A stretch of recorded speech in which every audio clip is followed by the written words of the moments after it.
ರಾಜ್ಯದಲ್ಲಿ ಲೋಕಸಭಾ ಅಖಾಡ ರಂಗೇರ್ತಾ ಇದೆ. ಹೀಗಿರುವಾಗ ಕಾರ್ಮಿಕರ ಅಭಾವ ಕಂಡು ಬರ್ತಾ ಇದೆಯಂತೆ. ಲೋಕಸಭಾ ಎಲೆಕ್ಷನ್ ಪ್ರಚಾರಕ್ಕೆ ಎಲ್ಲ ರಾಜಕೀಯ ಪಕ್ಷಗಳು ತಮ್ಮ ಸಂಖ್ಯೆಯನ್ನ ತೋರಿಸಿಕೊಳ್ಳೋಕೆ ಕಾರ್ಮಿಕರ ಬಳಕೆ ಆರೋಪವನ್ನ ಕಾರ್ಮಿಕ ಪರಿಷತ್ ಮಾಡ್ತಾ ಇದೆ. ಹೊಸ ಕಟ್ಟಡ ಕೆಲಸಗಳಿಗೂ ಈ ಲೋಕಸಭಾ ಎಲೆಕ್ಷನ್ ಬಿಸಿ ತಟ್ಟಿದೆ. ಕೂಲಿ ಕೆಲಸಗಾರರು, ಗಾರೆ ಕೆಲಸ ಮಾಡೋರು, ಕಾರ್ಮಿಕರೆಲ್ಲ ಈಗ ಕೆಲಸಕ್ಕೆ ಚಕ್ಕರ್ ಹಾಕಿ ಕ್ಯಾಂಪೇನಿಗೆ ಹೋಗ್ತಾ ಇದ್ದಾರಂತೆ ಪ್ರಚಾರಕ್ಕೆ. ಅದೇ ಇಲ್ಲಿ ಪ್ರತಿದಿನಕ್ಕೆ ಇಷ್ಟಿಷ್ಟು ಹಣ ಸಿಗುತ್ತೆ ಅಂತ. ಬಡ ಕಾರ್ಮಿಕರು ಕೂಡ ಬಂಪರ್ ಆಫರ್ ಅಂತೇಳಿ ಮೂಲ ಕೆಲಸವನ್ನ ಬಿಟ್ಟು ಎಲೆಕ್ಷನ್ ಕ್ಯಾಂಪೇನ್ಗಳಿಗೆ ಇಳಿದಿದ್ದಾರೆ. ಕಾರ್ಮಿಕರು ಪ್ರಚಾರಕ್ಕೆ ಬಂದ್ರೆ 700 ರೂಪಾಯಿ ಹಾಗೂ ಊಟ ಕೊಡ್ತಾರಂತೆ. ರ್ಯಾಲಿಗೆ ಬಂದ್ರೆ 1000 ರೂಪಾಯಿ ಪ್ಲಸ್ ಊಟ, ಸಮಾವೇಶಕ್ಕೆ ಬಂದ್ರೆ 2000 ರೂಪಾಯಿ ಪ್ಲಸ್ ಊಟ. ಹಾಗಾಗಿ ಕಾರ್ಮಿಕರಷ್ಟೇ ಅಲ್ಲ, ಈ ಹೋಟೆಲ್ ಗಾರ್ಮೆಂಟ್ಸ್ಗಳಲ್ಲಿ ಕೆಲಸ ಮಾಡ್ತಾರಲ್ಲ ಅವರೆಲ್ಲರೂ ಏನ್ ಮಾಡ್ತಾ ಇದ್ದಾರೆ, ತಮ್ಮ ಮೂಲ ಕಸಬನ್ನ ಬಿಟ್ಬಿಟ್ಟವ್ರೆ.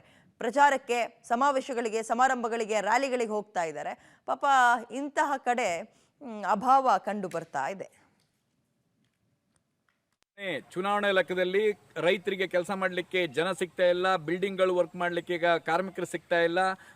ಏನು ಇವತ್ತೊಂದು ಗಾರ್ಮೆಂಟ್ಸ್ ಆಗಿರ್ಬೋದು, ಗಾರ್ಮೆಂಟ್ಸಲ್ಲಿ ಕೂಡ ಇಲ್ಲ, ಹೋಟೆಲಲ್ಲಿ ಕೂಡ ಕೆಲಸಕ್ಕೆ ಇಲ್ಲ ಜನ. ಈ ಏನು ಕಟ್ಟಡ ಕಾರ್ಮಿಕರಾಗಿರ್ಬೋದು ಅಥವಾ ಅಸಂಘಟಿತ ಕಾರ್ಮಿಕರಾಗಿರ್ಬೋದು, ಇವರನ್ನ ಸಂಘಟಿತರನ್ನು ಹೊರತುಪಡಿಸಿ ಇವರನ್ನ ತಮ್ಮ ಚುನಾವಣೆಯ ಪ್ರಚಾರಕ್ಕೆ ಬಳಸ್ಕೊಳ್ಳೋ ಒಂದು ಹುಚ್ಚಿನಲ್ಲಿ ಇವತ್ತು ಯಾರಿಗೂ ಕಾರ್ಮಿಕರು ಸಿಗದೇ ಇದ್ದಂಥ ಪರಿಸ್ಥಿತಿ. ಇದರಿಂದ ಏನಾಗಿದೆ ಅಂದರೆ ದೇಶಕ್ಕೆ ಮಾರಕ, ನಾಡಿಗೆ ಮಾರತ, ನಮ್ಮ ಬೆಂಗಳೂರಿಗೂ ಕೂಡ ಇದು ಬಹಳ ದೊಡ್ಡ ಹೊಡೆತವನ್ನು ಕೊಡ್ತಾ ಇದೆ ಅನ್ನಿಸ್ತಾ ಇದೆ. ಯಾಕೆ ಅಂತ ಹೇಳಿದರೆ ಇವ್ರದ್ದು ಯಾವುದೋ ಒಂದು ತಮ್ಮ ಕೆಲಸವನ್ನು ಮಾಡಿದ್ದೆ ಹೋದರೆ ಮತ ಆಟೋಮೆಟಿಕ್ಲಿ ಓಟ್ ಬೀಳ್ತದೆ. ಆದರೆ ಇವರು ಕೆಲಸವನ್ನು ಮಾಡದೆ ಜನರನ್ನು ತೋರಿಸ್ಲಿಕ್ಕಾಗಿ ಅವರಿಗೆ ಆಮಿಷವನ್ನು ಒಡ್ಡಿ ಹಣ ಆಗಿರ್ಬೋದು ಅಥವಾ ಎಣ್ಣೆ ಕುಡಿಸುವಂಥದ್ದಾಗಿರ್ಬೋದು, ಅಂದರೆ ಮದ್ಯಪಾನ